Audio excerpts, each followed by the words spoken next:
Обвинителството побара, а попладнево судот одобри притворот да им биде заменет со мерки на предпазливост, а за управителот за отпад и привремено отстранување од работното место. Градоначалникот на Скопје Ѓорѓиевски вели дека истражните органи ќе имаат многу работа во комунална, но и во останатите јавни предпријатија. Рече дека им стои на располагање на институциите да им ги даде сите потребни документи. Овој народ сака правда. И овој народ беше доведен во состојба да живее во депонија месеци наназад, допред да се промени локалната самоуправа во градот Скопје. Многумина во минатото говореа дека тоа е политички оркестрирано и организирано. Мене како градоначалник, бивши на општина Кисела Вода, ми одговараше состојба во предизборија да бидам во каква што бев, да на секој буквално ќош, на секоја позиција каде што има микролокација да има тони и тони отпад, не ми одговараше. Што значи дека нешто друго било во позадина, односно нефункционалност на цел систем кој што не само што не функционирал, туку бил ограбуван со години наназад. Паралелно тече и ревизијата на комунална. Таа треба да покаже што се случувало внатре и зошто касата на предпријатието било оставена празна. Ѓорѓиевски признава дека состојбата и сега е далеку од идеална, но вели дека се прават максимални напори за подобрување. Од затекнати 16, сега имало 50 на функционални камиони, а следната година ќе се обезбедат уште 30 нови. Инаку за подобро собирање на ѓубрето, од минатиот месец е во сила забрана за фрлање отпад во контејнерите, од 22 часот навечер до 6 наутро. Мартин Арсов, Сител телевизија. А во собранието власта поднесе предлог за измени на кривичниот законник, иако има готов нов законски текст. Катерина Нешкова во овие вести, што се менува, какви се првичните реакции? Така е, Марија, не се работи за целосен нов кривичен законник, како што има најави дека веќе е подготвен и се работеше неколку години наназад. Ова се измените кои што всушност ги побара Уставниот суд за ревизија и корекција на оние брзи измени на членот 353 злоупотреба на службената положба и овластување кои што ги направи СДСМ при крајот на својот мандат, а со кои всушност беа намалени казните за ова кривично дело, а со тоа и застарувањето и се овозможи некои од судските постапки против функционери полесно да застарат. Измените ги поднесува власта, со нив се предвидува заострена казнена политика и повторно се враќа и злоупотребата на јавните набавки како кривично дело, но сепак не се враќа старото решение со кое што беа предвидени казни над 5 години затвор, со што застарувањето речиси беше невозможно, туку се предвидуваат повисоки казни до 10 години, што би значило ограничување на застарувањето некаде до 20 години. Што се точно измените и партиските ставови, гледаме во прилогот. Повисоки затворски казни за злоупотреба на службената положба и за несовесно работење во службата, но и повторно враќање на злоупотребата во јавните набавки како потешко кривично дело. Пратеници од ВМРО ДПМН ги поднесоа измените на кривичниот законник, на кои се чекаше, речиси 1 година, откако Уставниот суд побара собранието да направи корекција на казнената политика за овие дела, за кои претходната власт на СДСМ предвиде пониски казни, а со тоа и полесно застарување. Со членот 11 од предлогот се додава искористувањето на својата службена положба и овластување како дејствие на извршување на кривичното дело злоупотреба на службена положба и овластување, член 353. Воедно се заострува казнената политика за кривичното дело и се додава нов став 5, кој ги инкриминира злоупотребите при јавните набавки, стои во образложението на законот. Според измените, најмалата казна која може да се добие според фамозниот член 353 за злоупотреби во службата е затвор од 6 месеци до 3 години. Ако со делото функционерот прибави поголема имотна корист, ќе се казни од 1 до 5 години затвор, додека пак за значителна имотна корист казните се движат до 8 години затвор.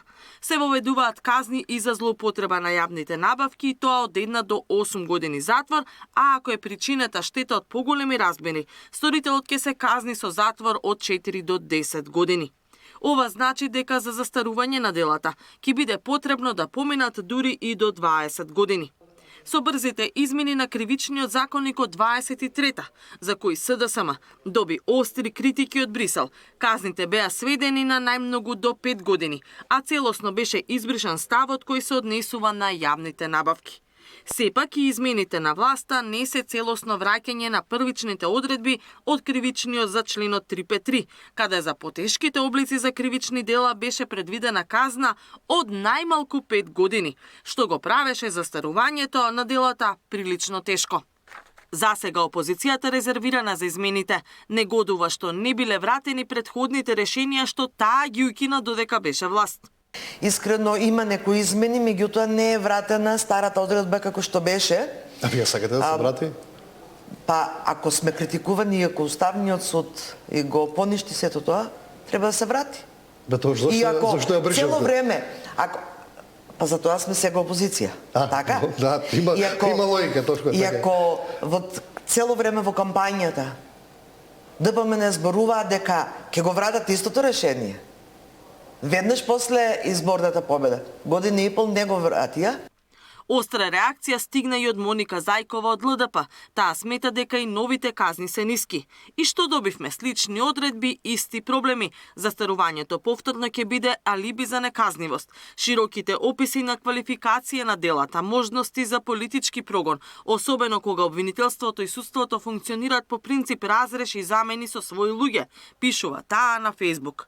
Од друга страна, измените добија поддршка од председателката Силјановска Давкова. Кажувам на опасноста, не знам дали е тоа опасност, или на реалното предупредување од Уставниот суд, дека ако ова не се случи до крајот на месецов, дека тие може да посегнат по други мерки. Значи ги охрабрувам и не само за измените на кривичниот закон, туку и за сите закони што се однесуваат на правосудството, да се донесат.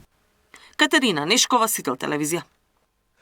А одложен изборот за ВД државен јавен обвинител поради отсуство на еден од членовите на Советот, изборот ќе биде спроведен следната недела. Дали евентуално би можело да се одложи ден-два, за да дојде колешката да може Советот барем кога китле за состав да може секој член да се го каже ставот. Да се работи за секој случај сериозно ова сериозен момент. Добро би било ние како членови на овој совет да имаме, односно, своје видување на кандидатот што би бил предложен за таа позиција.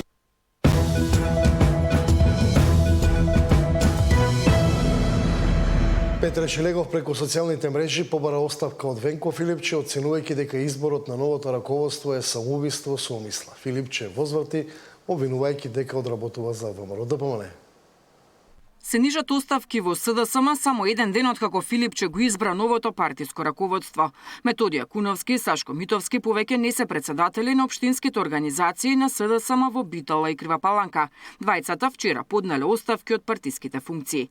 Митовски, кој е еден од вкупно четворицата градоначалници на СДСМ по последните избори, во телефонски разговор за Сител не сакаше да ја потврди информацијата за како што вели, да не им наштети на ионака кревките состојби во партијата.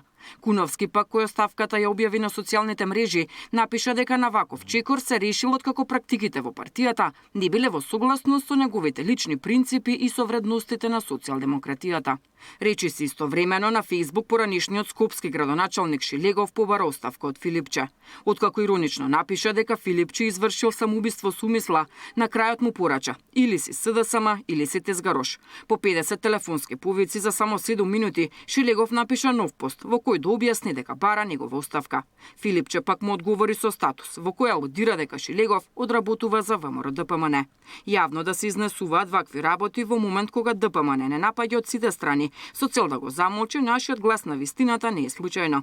Тие пронајдоа еден од нас, послаб, ги искористија неговите приватни проблеми за долженоста кон одредени лица, а очигледно и уцени, за да го натераат одвнатре од самата партија да внесе немир во нашите редови, напиша Филипче.